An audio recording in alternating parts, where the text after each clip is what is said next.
જો હું તમને એવું પૂછું કે સ્વર્ગનું સૌથી સુંદર વસ્તુ શું છે, અથવા તો સ્વર્ગનું સૌંદર્યમાં તમને શું સૌથી વધારે ગમે છે, તો કદાચ તમારા મને ઘણા જવાબ આપશે કે આપણે સોનાના રસ્તા ઉપર ચાલવાના છીએ. એ બહુ જોરદાર વાત છે.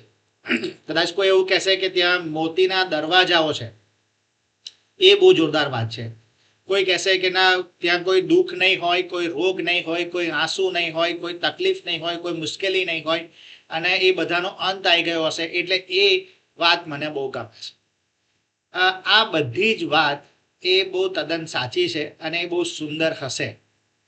પણ બાઇબલ જ્યારે સ્વર્ગની સુંદરતાની વાત કરે છે ત્યારે એ આ બધી વસ્તુઓ સંબંધી નથી કરતા, પણ બાઇબલ એવું કહે છે કે આ બધી વસ્તુઓ કરતા જે સૌથી વધારે મહાન વાત છે, સૌથી વધારે સુંદર વાત છે, અને એ છે કે ત્યાં ઈશ્વરની હાજરી હશે.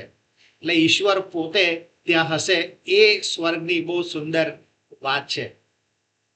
એદનવાળી એની લીલોતરીની, અથવા તો એમાં જે નદીનું ઝરણું વહેતું હતું, કે એના જે વૃક્ષો છે, એના જે ફળ ફૂલો છે, એનાથી એદનવાળી સુંદર નહોતી. એદનવાળી સુંદર કેમ હતી? કારણ કે ઈશ્વરની હાજરી ત્યાં હતી. ઈશ્વર ત્યાં હાજર હતા, અને એટલે આદનવાળી સુંદર હતી.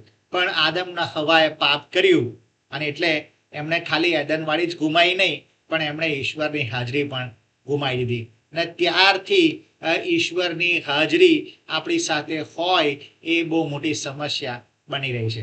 આવી જ સમસ્યા એ હજકીએલના સમયની અંદર થઈ ગઈ. હજકીએલ પ્રબોધકના સમયની અંદર થઈ ગઈ.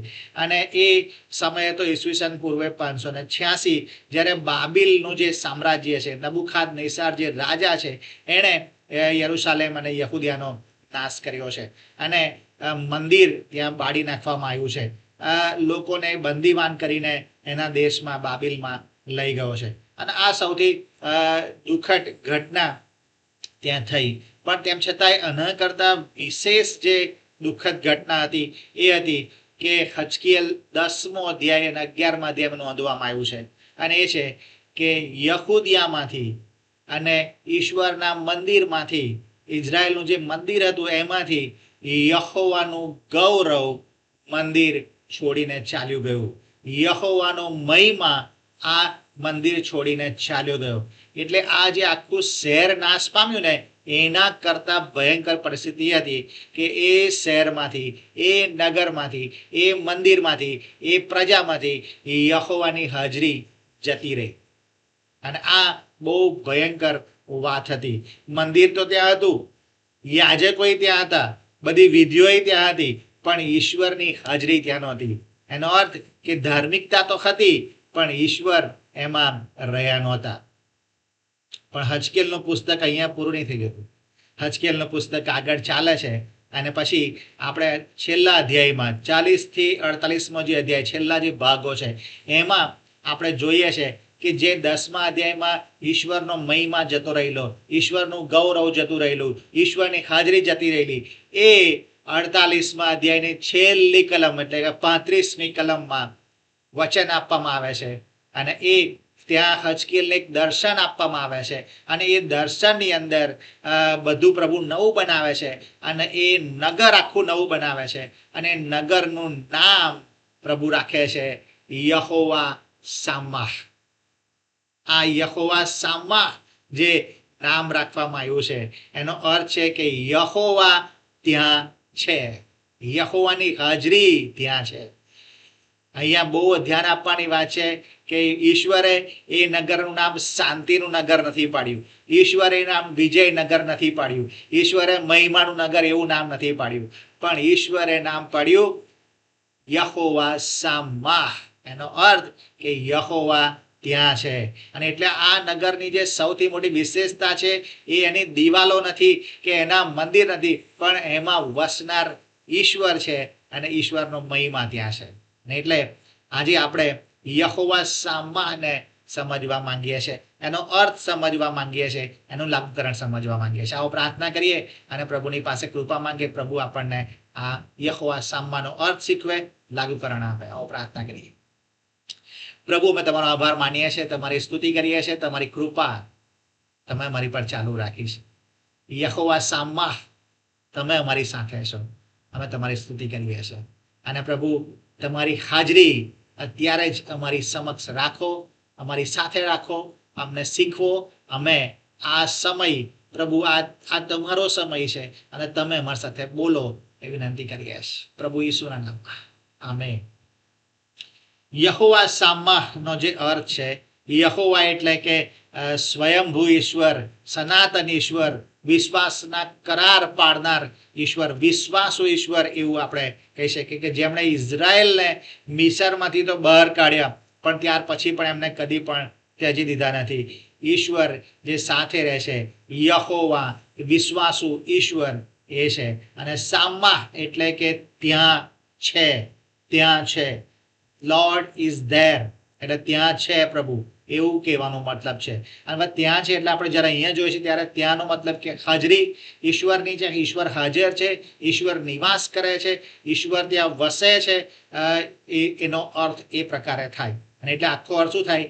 યહોવા જે વિશ્વાસુ કરાર પાડનાર ઈશ્વર છે, વિશ્વાસુ ઈશ્વર ત્યાં નિવાસ કરે છે, વિશ્વાસુ ઈશ્વર ત્યાં છે, યહોવા ત્યાં છે, એવો એનો અર્થ થાય. અને એટલે આપણે યહોવા શામ્માના કેટલાક સત્યો જોવા માંગીએ છીએ આજે, અને એ સત્યો આપણા જીવનમાં શું લાગુ પડે છે એનો આપણે આજે અભ્યાસ કરીએ. પહેલું જે સત્ય આપણને જાણવા મળે છે યહોવા શામ્મા ઉપરથી, અને એ છે કે ઈશ્વરના હાજરીનો કરાર. આ ઈશ્વરની હાજરીનો કરાર છે. ઈશ્વર પોતાના લોકોને ક્યારેય છોડી દેતા નથી, ક્યારેય ત્યજી દેતા નથી. ઈશ્વર એમની સાથે રહે છે. હજકીએલ 10 અને 11 માં આપણે જોઈએ છે કે ઈશ્વરનો મહિમા, ઈશ્વરની હાજરી મંદિર છોડીને ચાલી જાય છે, પણ ત્યાર પછી આપણે અધ્યાય 43માં, હજકીએલ અધ્યાય 43માં એ જ યહોવાનો મહિમા, એ જ યહોવાની હાજરી પાછી આવે છે. અને એટલે દર્શાવે છે કે ન્યાય એ ઈશ્વરનો અંતિમ શબ્દ નથી, પણ ઈશ્વરનો કરાર એ અંતિમ વાત છે. અને ઈશ્વર એમના કરાર સાથે આપણી સાથે વ્યવહાર કરે છે, એમના કરાર દ્વારા આપણી સાથે વ્યવહાર કરે છે, એમના લોકો સાથે વ્યવહાર કરે છે. પાપને કારણે ઈશ્વર ક્યારેક શિક્ષા કરે છે, શિસ્તરૂપી શિક્ષા આપણી ઉપર લાવે છે, પરંતુ હંમેશા પ્રભુનો કરાર આપણને પુનઃસ્થાપન કરે છે. આપણને પ્રભુ હંમેશા પુનઃસ્થાપિત કરવાને માટે તૈયાર રહે છે. જૂના કરારમાં આ એક ભવિષ્યની આશા હતી, યહોવા શામ્મા, પણ એ ઈસુ ખ્રિસ્તમાં પૂરી થાય છે. માથી 21 અને 23 એવું જણાવે છે કે જે એ મરિયમને વચન આપવામાં આવે છે કે પુત્ર એમના આવશે અને એનું નામ રાખવામાં આવશે, અને એનું નામ હશે ઈમાનુએલ. અને ઈમાનુએલનો અર્થ થાય ઈશ્વર આપણી સાથે. એટલે હજકીએલમાં ભવિષ્યવાણી કરેલી યહોવા શામ્મા, પ્રભુની હાજરી ત્યાં છે, પ્રભુનો નિવાસ ત્યાં છે, એ ભવિષ્યવાણી હતી, પણ માથી એમાં જાહેર કરવામાં આવે છે કે પ્રભુ આપણી સાથે છે. ઈશ્વરે ફક્ત વચન આપ્યું નહીં, પણ એ વચનને ઈસુ ખ્રિસ્તમાં આપણા માટે પૂરું કર્યું છે અને આપણી મધ્યે રહેવાને માટે આવ્યા છે. આ તો એવું છે કે એક રાજા, એ રાજા એનું રાજમહેલ છોડીને પોતાની પ્રજાની સાથે રહેવાને માટે આવે, અને આપણા ઈશ્વર જે રાજાઓના રાજા અને પ્રભુના પ્રભુ છે, એ એમનો મહિમા, એમનું જે ઈશ્વરત્વ, એ એમનો જે ગૌરવ કહેવાય, એ ગૌરવ લઈને આપણી સાથે જાણે કે રહેવાને માટે આવે છે. આપણને ક્યારેક એવું લાગે છે કે ઈશ્વર મને ભૂલી ગયા છે, હવે તો કોઈ જ આશા રહી નથી, પરંતુ આજે યહોવા શામ્મા આપણને કહે છે, યહોવા શામ્મા આપણી આગળ જાહેર કરે છે કે ઈશ્વરની હાજરી કદાચ આપણને ક્ષણભર ના અનુભવાતી હોય એવું શક્ય છે, પણ એમનો જે કરાર છે ને એ અડગ છે, એ ક્યારેય ફેલ જતો નથી. જેમ એક સારા પિતા હોય એ એના બાળકને શીખવાડવા માટે કેટલી વખત શિક્ષા કરે છે, કદાચ એકાદ દિવસ વાત કરવાનું બંધ કરી દે એવું પણ શક્ય બને, પણ એનો અર્થ એવો નથી કે આપણે એ બાળક એ પિતાનો હવે દીકરો રહ્યો નથી કે દીકરી રહી નથી. અધિકાર પ્રભુ નથી છીનવી લેતા, અને બાળક નો પિતા બાળકનો અધિકાર છીનવી લેતા નથી. એવી રીતે ઈશ્વર આપણો અધિકાર નહીં છીનવી લેતા કે આપણે એમના બાળકો છીએ. આપણને કઈક વખતે પ્રભુ શિક્ષા કરે છે, પણ શિક્ષા એ ઈશ્વર સાથેનો સંબંધ તોડતી નથી, પણ ઈશ્વર સાથેના સંબંધને વધારે શુદ્ધ બનાવે છે. અને એટલે આપણે જ્યારે શિક્ષાઓ હોય, કસોટીઓ હોય, ત્યારે યાદ રાખવાનું કે પ્રભુ આપણને શુદ્ધ બનાવવા માંગે છે, પવિત્ર બનાવવા માંગે છે. એ ક્યારેય આપણને છોડી દેતા નથી. યહોવા શામા આપણી સાથે હંમેશા છે. એ પહેલી વાત છે. બીજું સત્ય છે કે યહોવાની હાજરીનું આશ્વાસન, ઈશ્વરની હાજરીનું આશ્વાસન આપણી સાથે છે. સંજોગો અને સ્થાનમાં આપણે આશ્વાસન મેળવવાનું નથી. ઈશ્વર પોતે જ આપણી આશા છે. હજકેલને જે દર્શન આપ્યું ને, એ દર્શનમાં જે નગર બતાવ્યું, એ નગરમાં જે નવો કોટ છે કે નવી જમીન છે, નવું જે મંદિર મળે છે, એમાં આશા નથી, પણ ત્યાં ઈશ્વરની હાજરી છે, એમાં પ્રભુ બતાવે છે. અને એ નગરનું નામ એ છે પ્રભુ ત્યાં છે, યહોવા શામા. કારણ કે લોકોની જરૂરિયાત છે ને, એ લોકોની જરૂરિયાત કઈ નવી ઇમારતો નથી, રાઈટ, પણ ઈશ્વરની હાજરી એ લોકોની જરૂરિયાત છે, અને પ્રભુ એ પૂરી પાડે છે. એટલે એ બહુ મોટી આશા આપણી પાસે છે. યોહાન 1:14 શબ્દ સદે થઈને આપણામાં વસ્યો. શબ્દ સદે થઈને, ઈશ્વર પોતે આપણામાં વસે છે. આ વસ્યો જે શબ્દ છે ને, એના માટેનો જે ગ્રીક શબ્દ વપરાય છે, એસ્કેનોસેન શબ્દ વપરાય છે. અને એસ્કેનોસેન નો અર્થ થાય તંબુ ગાળવો. તંબુ ગાળ્યો છે, તંબુ બાંધ્યો છે. ઈશ્વરે આપણી મધ્યે તંબુ માણ્યો છે, એ રહેવાને માટે આવી ગયા છે. અને એટલે ઈશ્વરની હાજરી હવે ઇમારતોમાં કે મંદિરોમાં નથી, પણ ઈશ્વરની હાજરી તો એ આપણી મધ્યે છે. જીવંત ઈશ્વર આપણી સાથે રહે છે. યોહાનની લખેલી સુવાર્તા એનો 2 અધ્યાય 19-21 કલમ. આપણી સાથે ઈશ્વર રહે છે, સદૈવ રહે છે. પરિસ્થિતિ બદલાઈ જાય તો આશા જતી રહેતી નથી, પણ ઈશ્વર જે છે એમની પણ આપણી આશા છે. અને એટલે ઈશ્વરમાં આપણે આશા રાખીએ. ઈશ્વર ક્યારેય બદલાતા નથી. પરિસ્થિતિ ગમે તે હોય, પણ ઈશ્વર એવા ને એવા જ છે. એક હોસ્પિટલનો આપણે વિચાર કરીએ. એક હોસ્પિટલમાં 2 દર્દીઓ એક જ વોર્ડની અંદર, સરખો જ એક જ પ્રકારનો વોર્ડ છે, અને એમાં 2 દર્દીઓ છે. એક દર્દી જે છે એ એકલું છે, એની સાથે કોઈ જ નથી. પણ બીજો એક દર્દી છે જેની પાસે આખું પરિવાર છે, એનું આખું કુટુંબ ત્યાં છે, એની સાથે વાત કરે છે. આ ચિત્ર તમે જોયું? આ ચિત્ર જ્યારે જોઈએ છે તો લાગે છે કે કયો દર્દી વધારે જલ્દી સાજો થશે, કે જે એકલો છે તે, કે જેની સાથે આખું પરિવાર છે તે? રાઈટ, બંને માંથી જે પરિવાર સાથે છે એ જલ્દી સાજો થશે. કેમ? કારણ કે આ પરિવારની હૂંફ એને મળે છે, પરિવારનો પ્રેમ એને મળે છે, અને જલ્દી સાજો થાય છે. અને એટલે આપણી જીવનમાં પણ આપણા પરિસ્થિતિને સાજુ કરવાને માટે આપણી સાથે હર હંમેશ યહોવા શામા છે. યહોવાની હાજરી છે, અને એ આપણી આશા છે. યહોવાના હાજરીનું આશ્વાસન રાખો.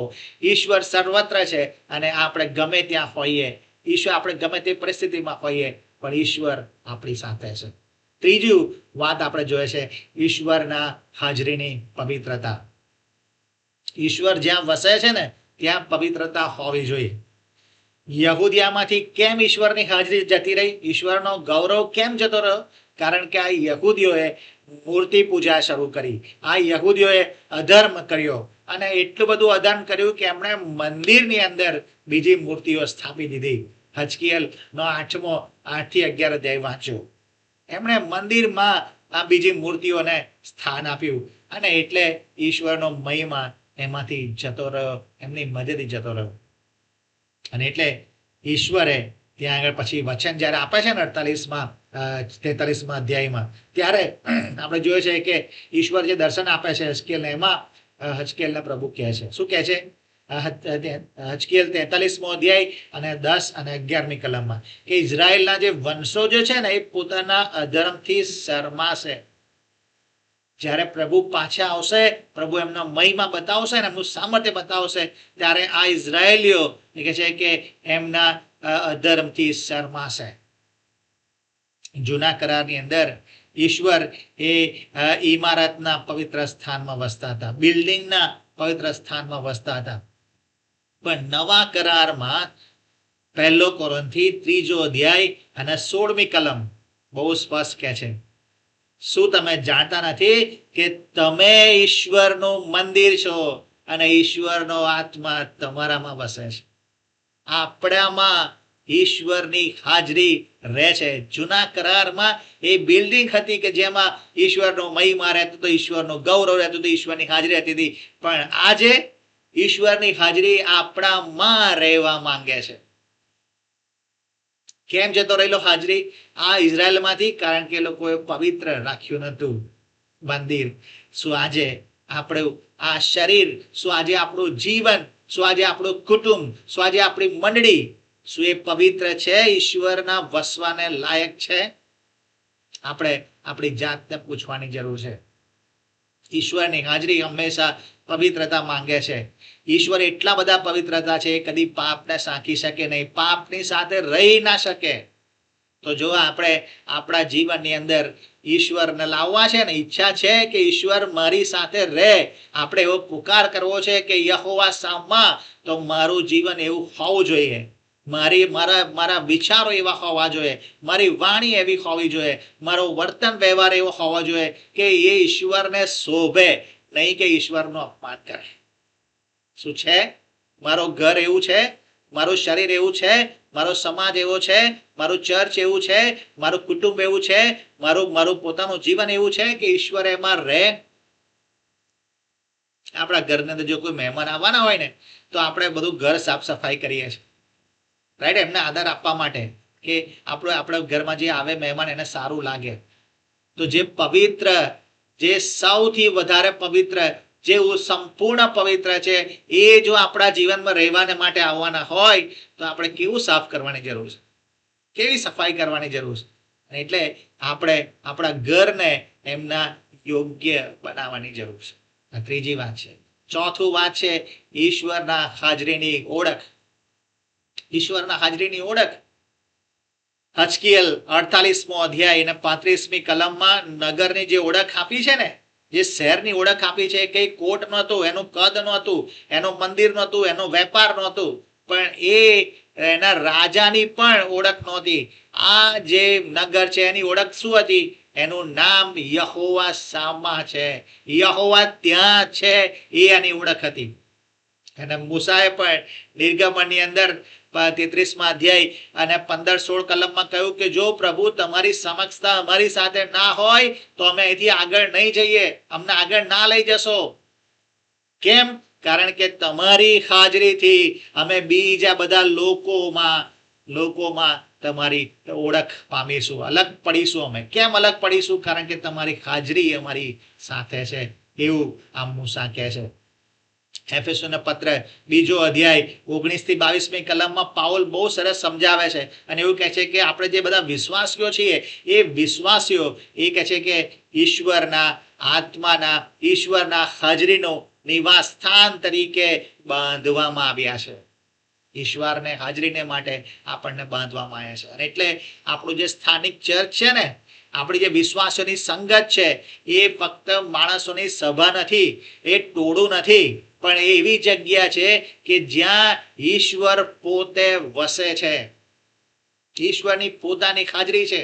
અને એટલે ઈશ્વરના લોકોની સૌથી મોટી ઓળખ એ એમની પ્રતિભા નથી, એ એમના વાજિંત્રો નથી, એ એમના ચર્ચનું બહુ જોરદાર બિલ્ડિંગ નથી, એમની સફળતા નથી, એમની સંપત્તિ નથી, પણ ઈશ્વરની હાજરી છે. આપણા ચર્ચની ઓળખ એ ઇમારત નથી, એ કાર્યક્રમો નથી, એ સભ્ય સંખ્યા નથી, પણ ઈશ્વરની હાજરી છે. એટલે આજે આપણે જાતને આપણે પૂછવાની જરૂર છે કે શું આપણા ચર્ચની અંદર ઈશ્વરની હાજરી અનુભવાય છે? ખાલી ધાર્મિક પ્રવૃત્તિઓ એ તો ખાલી ખોખા જેવું છે. અને એટલે આપણે આપણી જાતને પૂછવાનું છે કે આપણા જીવનમાં કે આપણી મંડળીમાં ઈશ્વરનો હાજરીનો અનુભવ થાય છે કે નહીં. આપણે ઈશ્વરથી ઓળખાઈએ છીએ, આપણે ખ્રિસ્તીઓ છીએ, કારણ કે આપણે ખ્રિસ્તને અનુસરનારા છીએ, તો એ દેખાવું જોઈએ. તો ખબર છે, ચંદ્રની પાસે પોતાનો પ્રકાશ નથી, એ સૂર્યનો જે પ્રકાશ છે ને એનું પ્રતિબિંબ કરે છે. અને આપણે વિશ્વાસીઓ તરીકે આપણો પ્રકાશ નથી, આપણો જે સૂર્ય એટલે કે આપણા જે ઈશ્વર છે એમનું પ્રતિબિંબ હોવા જોઈએ. આપણે જ્યાં સ્કૂલમાં જઈએ, કોલેજમાં જઈએ, નોકરીના સ્થળ પર જઈએ, આપણા સોસાયટીઓમાં જઈએ, બજારમાં જઈએ, આપણે ખ્રિસ્ત જેવા દેખાવા જોઈએ, ઈસુ જેવા દેખાવા જોઈએ. આપણા વિચારોમાં, આપણા વર્તનમાં, આપણા વાણીમાં, આપણા વર્તન બધામાં આપણે ઈશ્વર જેવા દેખાવા જોઈએ. અને એ યહોવા શામ્મા છે. છેલ્લી વાત, યહોવા શામ્મા એટલે કે ઈશ્વરના હાજરીની પરિપૂર્ણતા શું છે. હજકીએલના પુસ્તકનું આ છેલ્લી કલમ 48મો અધ્યાય અને 35મી કલમ, છેલ્લી કલમ યહોવા શામ્મા છે. અને યહોવા શામ્મા એ તો આપણો જીવનનું અંતિમ લક્ષ્ય બતાવે છે. એ આપણા જીવનનો અંતિમ મુકામ તરફ આપણને નિર્દેશ કરે છે. અને એટલે પ્રકટીકરણ 21 અને 3 યોહાન જે જુએ છે શું છે કે ઈશ્વરનો નિવાસ મનુષ્યો સાથે છે અને તેઓ તેમની સાથે નિવાસ કરશે. હવે ત્યાં નવા યરુશલેમમાં કોઈ મંદિર નહોતું, કોઈ મંદિર નહોતું. કેમ? કારણ કે પ્રભુ સર્વશક્તિમાન ઈશ્વર અને હલવાન પોતે તેનું મંદિર છે. પ્રકટીકરણ 21 અને 22. એદનમાં જે ગુમાઈ, એદનવાડીમાં જે હાજરી ગુમાઈ દીધેલી એ પ્રકટીકરણમાં સદાકાળ માટે પાછી આપવામાં આવે છે. ઈશ્વરની હાજરી એ જ સ્વર્ગ છે, બાકીનું કશું સ્વર્ગ નહીં. ઈશ્વરની હાજરી હોય ને તો એને જ સ્વર્ગ કહેવાય. અને એટલે આપણું જે અંતિમ ઘર છે ને એ અંતિમ ઘર એ આ દુનિયા નથી, આ જગત નથી. એક દિવસ આપણે જવાના છીએ કે જ્યાં ઈશ્વરની હાજરી છે અને ત્યાં કશું દુઃખ નહીં હોય, વિયોગ નહીં હોય, સંઘર્ષ બધાનો અંત આવશે, પણ ત્યાં આપણે સદાકાળ માટે ઈશ્વરની હાજરીમાં રહેવાના છીએ. અને એટલે આજે આપણા જીવનમાં આપણે એવું રીતે જીવીએ કે આ મારું ઘર નથી, અહીંયા બાંધકામ નહીં કરવાનું, આપણું જે છે ને એ તો સ્વર્ગ છે કે જ્યાં ઈશ્વરની હાજરી છે, એના માટે આપણે તૈયાર થવાનું છે. ખબર છે? આ કલમ છે ને એ બહુ ગજબની કલમ છે. આ જે યહોવાનું નામ છે ને એ બહુ ગજબ નામ છે અને એ આખા બાઇબલની મુસાફરી બતાવે છે આપણને. એદનવાડીમાં પ્રભુ ઈશ્વર સાથે હતા, આદમની સાથે હતા, આદમ હવાની સાથે હતા. પાપના લીધે ઈશ્વરની હાજરી જતી રહી. પણ હજકીએલમાં આપણે વાંચીએ છીએ કે યહોવા શામ્મા પ્રભુની હાજરી પાછી આવે છે. અને ખ્રિસ્તમાં ખ્રિસ્તમાં શું થયું? તો પ્રભુ ઈસુ ખ્રિસ્તે વધસ્તંભથી પોકાર કર્યો. શું પોકાર કર્યો? 7મી વાણીમાંની એક વાણી, હે ઈશ્વર તે મને કેમ ત્યજી દીધો છે. આ પ્રભુ કહે છે કે મને ઈશ્વર, પ્રભુ ઈસુ કહે છે કે ઈશ્વરે મને ત્યજી દીધો છે. પરંતુ આ કેમ થયું? કારણ કે ઈશ્વર, પ્રભુ ઈસુ ખ્રિસ્ત ઈચ્છતા હતા કે આપણે ઈશ્વરથી વિખૂટા ના પડી જાય, ઈશ્વરની હાજરી આપણી સાથે રહે, ઈશ્વર આપણી સાથે રહે, યહોવા શામ્મા પરિપૂર્ણ થાય ને એટલે પ્રભુ ઈસુ ખ્રિસ્ત વધસ્તંભ પર બલિદાન હતા. એ બલિદાન થયા અને એટલે આજે આપણી પાસે એ પ્રભુ ઈસુનું બલિદાન થયું ને, એમણે એકલતા સહન કરીને, એમણે સહન કર્યું પદસ્તંભ પર. એટલા માટે આજે આપણે પુકાર કરી શકીએ, યહોવા શામ્મા, યહોવા મારી સાથે છે, આપણી સાથે છે, એવું આપણે પુકાર કરી શકીએ છીએ. અને મંડળીમાં પવિત્ર આત્મા આપણી સાથે વસે છે, આપણામાં પવિત્ર આત્મા વસે છે. અને આખા નવા સર્જનમાં મનુષ્યની સાથે ઈશ્વર સદાને માટે રહેવાના છે. અને એટલે આજે આપણે છે ને પોતાની જાતના પ્રશ્ન પૂછવાનો છે કે શું ધાર્મિક પ્રવૃત્તિઓ જ માં ચાલી રહ્યો છું કે ખરેખર ઈશ્વરની સાથે ચાલી રહ્યો છું? શું લોકો મારા જીવનમાં ઈસુ જુએ છે કે કોઈક સામાન્ય માણસને જુએ છે? શું લોકો જોઈને કહેશે કે અહીંયા યહોવા શામ્મા છે, હા યહોવા અહીં છે, શામ્મા અહીંયા છે, એવું કહેશે? અને આ આપણે યાદ કરવાનું છે. એટલે વિશ્વાસી લોકોએ આજે યાદ રાખવાની જરૂર છે કે આપણે એકલા નથી. ભય કે નિરાશામાં જીવવાની જરૂર નથી, પણ પવિત્રતા સાથે આપણે ઈશ્વરની સાથે જીવવાની જરૂર છે. અને એટલે આપણે વિશ્વાસને જાહેર કરવાનો છે કે હું એકલો નથી, મારું બળ મારામાં નથી, પણ મારા ઈશ્વર જે છે એમાં મારું બળ છે, એમાં મને આશા છે, એમાં હું જીવીશ, એ ઓળખ મારી છે, એમાં હું સુરક્ષિત છું. જો તમે વિશ્વાસ નથી કર્યો, હજુ સુધી પ્રભુનો સ્વીકાર નથી કર્યો, તો આજે સમજી લેવાની જરૂર છે કે મારા કોઈ પણ સફળતાની અંદર, મારી કોઈ પણ સમૃદ્ધિની અંદર, મારી કોઈ પણ સંપત્તિની અંદર, મારી કોઈ પણ શાકની અંદર એ કશું જ મળવાનું નથી જ્યાં સુધી યહોવા મારી સાથે નથી, ઈસુ મારી સાથે નથી, ત્યાં સુધી મારું જીવન હંમેશા અપૂર્ણ રહેશે, સંપૂર્ણ નહીં થાય. એટલે યહોવાની હાજરી અને ઈસુની હાજરી એ જ સ્વર્ગ છે, એ હંમેશા યાદ રાખવાની જરૂર છે. આવો પ્રાર્થના કરીએ, પ્રભુ તમારી સાથે રહે. યહોવા સામા.